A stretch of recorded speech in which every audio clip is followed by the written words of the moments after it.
Hola, jóvenes ilustres, nos volvemos a ver una vez más y esta vez tengo el gusto de estar con Miriam Luna. Hola Miriam, ¿cómo estás? Hola, bien, gracias. ¿Y tú cómo estás? Bien, bien, gracias por aceptar esta entrevista. Miriam nos va a hablar un poco sobre la danza y cuál es su actividad. Bueno, la primera pregunta que yo te haría, que me gustaría hacerte, es decirte cómo definirías la danza, es decir, ¿qué es la danza? Bueno, entonces serían entonces dos definiciones. La primera la danza y la otra la danza folclórica.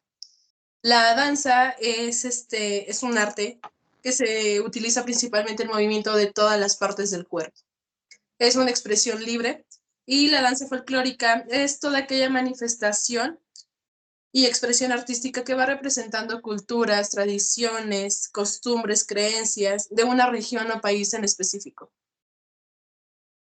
Órale, a ver, eh, dices que es un arte, y de las artes, la danza. De las artes que nosotros conocemos, o por lo menos que nos ha tocado ver, pues yo veo que la danza folclórica es un arte que, por lo menos desde que yo iba en la primaria, secundaria o prepa, pues era un arte considerado muy aburrido. De hecho, yo veía que nadie le ponía mucho interés. De hecho, era como que daba flojera hasta bailar. eh, y no se veía como que algo provechoso en lo mismo de aprender, ¿no? A bailar, Claro. si los movimientos tienen algún significado, pero nosotros qué podemos saber o qué es la enseñanza que nos deja el baile, en este caso el folclórico.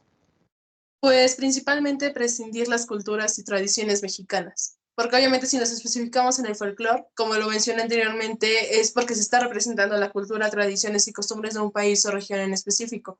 Entonces, al ir perdiendo ese interés en la danza, vamos perdiendo también nuestra cultura y en parte nuestra identidad también como mexicanos. Sí, oye, y por ejemplo, yo he notado, eso es histórico, de hecho lo veo mucho, que son muy pocos hombres que se dedican a la danza folclórica o que les gusta o que les llama la atención, ¿no? Por diferentes razones. Y una de esas razones también es la cuestión de la sociedad que tiene un peso específico con respecto a ciertas creencias y falta de justificaciones que se tiene. ¿Por qué en ocasiones por un grupo de personas o personas que no conocen la actividad que se hace en la danza, se piensa que es algo exclusivo de las mujeres cuando los hombres también pueden participar? Yo siento que es más porque visualmente, imaginamos que la danza folclórica es una fotografía. La imagen son las mujeres y el marco son los hombres. Las mujeres, al llevar más movimientos con los brazos, se expresa muchísimo más el baile. Hay muchísima más representación. Es más lo estético. En el caso de los hombres es más la fuerza. La de la danza folclórica representa mucho ese papel de hombre y mujer. En el hombre se marca muchísimo la fortaleza, la masculinidad, lo varonil. En las mujeres se marca muchísimo la estética, la sutileza, pero al mismo tiempo una fuerza. Entonces yo siento que puede ser como alguna contradicción, algo que no se logre entender o difundir bien de la danza folclórica, lo que causa que los hombres no se interesen tanto por inscribirse a grupos de danza folclórica o participar en grupos de danza en las mismas escuelas en donde pertenecen. A esto que me estás diciendo, por ejemplo, me hace pensar cuando dices que el hombre representa esta fuerza masculina, esta virilidad de alguna forma. También sería como que de algún modo algo, un estigma, ¿no? Porque si nosotros lo metemos en la misma sociedad, la sociedad de algún modo, o no toda la sociedad, sino parte de la sociedad, también tiene un estigma hoy en la actualidad con la masculinidad. Pero yo te pregunto si esto se ve reflejado también en la danza, es decir, hay muchos estigmas, pero veo que también puede ser este uno de ellos, ¿no? Y que a veces crea conflictos que son innecesarios porque desde la misma definición del arte, el arte simplemente, si nos vamos a una definición básica de arte sin entrar a una complejidad de la misma definición, simplemente es el gusto por disfrutar el arte por el arte. Claro, Bueno, no se tratan de estigmas, más que nada se trata de una representación. Simplemente es una representación porque sí entraríamos entonces en una disputa y habría muchísimo más que hablar y hablar y hablar, pero pues no, simplemente se busca una representación y es lo que se quiere proyectar, simplemente en representar una danza regional, una danza folclórica. Y bueno, yo te preguntaría, ¿cuál es la edad indicada para poder aprender? Si es que si hay algo indicado, ¿no? Bueno, casi siempre te dicen que todo lo tienes que aprender o casi todas las actividades las tienes que aprender desde una temprana edad, pero acá hay una edad en específico o no. No hay edad en específico. De hecho, desde muy pequeño se puede empezar, pero es completamente opcional. Si hay una edad, para niños, límite, para que puedan empezar a aprender. La edad es a los 6 años. Antes no, porque pueden en un futuro presentar lesiones, pero cualquier persona a sus 15, 20, 30 años puede aprender a bailar sin ningún problema. Mientras tenga motivación y gusto por la danza, sin ningún problema puede aprender a bailar. A personas también mayores de 30. Sí, Bueno, es que dijiste 30, ¿no? Entonces, y bueno, te pregunto, por ejemplo, la mayoría de las personas, la danza es al fin y al cabo, a pesar de que es un arte, también es un ejercicio, ¿no? Porque tienes que tener en primer lugar una buena condición física para poder seguir el ritmo del baile, el zapateo, el poder hacerlo, ¿no? Porque yo me imagino que los ensayos son un poco largos. La mayoría, desde tu experiencia y del tiempo que llevas haciendo la danza, ¿cuántas personas entran, ya sea hombre o mujer, entran a la danza por una cuestión de querer aprenderla, o sea, de tener el gusto de hacerlo, o entran por el gusto de hacer ejercicio, ¿no? Porque siempre no, o sea, yo me puse a pensar, siempre estamos con esto del zumba y que todos hacen zumba, pero pues yo digo, pues también pueden hacer danza, ¿no? O sea, pueden bailar y desgastarse 2 horas entrenando, ¿no? Tú, desde tu experiencia, ¿cuál es? ¿Es más por el gusto o por el hecho de hacer ejercicio? pues en todos los años que tengo como experiencia, lo he visto más por el gusto. Todas las personas, compañeros, colegas que he conocido en danza, ha sido principalmente por gusto, porque la danza es un ejercicio muy fuerte por sí misma ya, es cardio, es muchísimo cardio, y después, más que nada es aquí al revés, en vez de que entren por hacer ejercicio antes que el gusto, pasa usualmente al revés, entran primero por gusto y para tener más resistencia física, más condición, después se meten a entrenar a un gimnasio y todo eso se ponen a hacer más ejercicio aparte para tener una buena condición. Va muchísimo de la mano, pero primero lo que yo he visto es que primero entran por el gusto y al ya conocer bien la danza folclórica empiezan a tener más preparación, pero en gimnasios o salen a trotar, ya empiezan a cuidar más su condición física. Oye, y por ejemplo, siempre en las humanidades y en las ciencias sociales, no hay que olvidar que la danza, el baile es un arte y por ende entra en la rama de las ciencias humanas. Siempre se ha tenido este estigma con las ciencias humanas de que cada persona que estudie ciencias humanas, ya sea historia, literatura, artes plásticas, en este caso baile, se va a morir de hambre.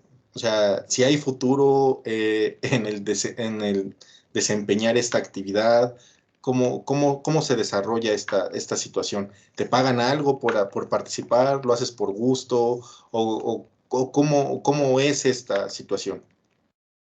Ok, desde mi punto de vista como bailarina, sí me pueden llegar a pagar si yo estoy dentro de una compañía folclórica, porque están grupos, ballets y compañías de danza folclórica.